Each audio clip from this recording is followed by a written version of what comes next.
October 5. புனித Maria பௌஸ்தீனா கோவாஸ்கா.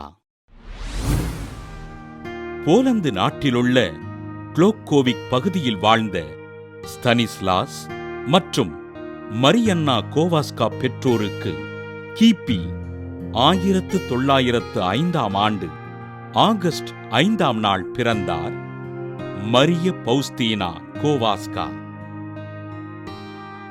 Helena என்ற இயற்பெயரினைக் கொண்ட இவர் தன் 7வது வயதில் இறை அழைத்தலை உணர்ந்து ஆண்டவர் இயேசுவின் மீது மிகுந்த பக்தியோடு இருந்தார்.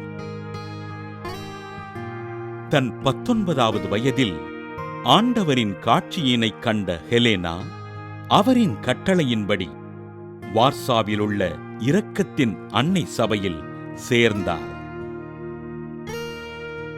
கிபி 1926ஆம் ஆண்டு ஏப்ரல் மாதம் 30ஆம் நாள் திருவுடையினை பெற்றுக்கொண்ட ஹெலேனா தன் பெயரை நற்கருணை ஆண்டவரின் மரிய பௌஸ்தீனா என்று மாற்றியமைத்துக் கொண்டார்.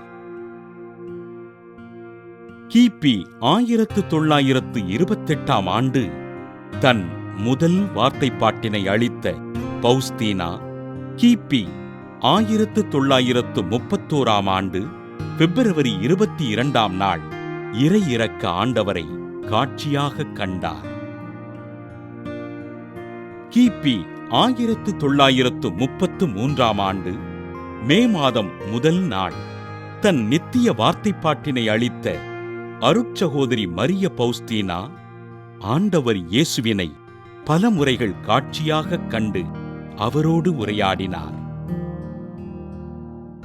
தனக்கு ஆண்டவர் அளித்த காட்சியினை படமாக வரைவதற்கு விரும்பிய அருட்சகோதரி பௌஸ்தீனா ஓவியர் யூஜின் கசிமிரோஸ்கியிடம் தனக்கு ஆண்டவர் அளித்த காட்சியினை தத்ரூபமாக விவரிக்க இறை இரக்க ஆண்டவரின் திருப்படம் 1934ஆம் ஆண்டு வரைந்து முடிக்கப்பட்டது.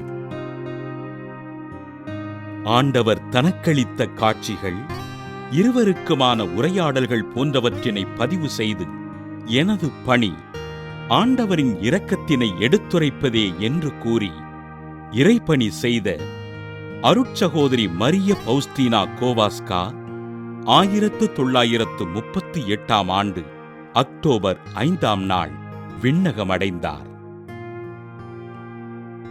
இறையிரக்க ஆண்டவரை காட்சியாகக் கண்டு ஆண்டவரின் இரக்கத்தினை எடுத்துரைத்த அருட்சகோதரி மரிய பௌஸ்தீனா கோவாஸ்காவினை திருத்தந்தை 2ஆம் ஜான் பால் கடந்த 2000ஆவது ஆண்டு ஏப்ரல் 30ஆம் நாள் புனிதராக உயர்த்தி உலக இளையோர் தின பாதுகாவலராக அறிவித்தார்.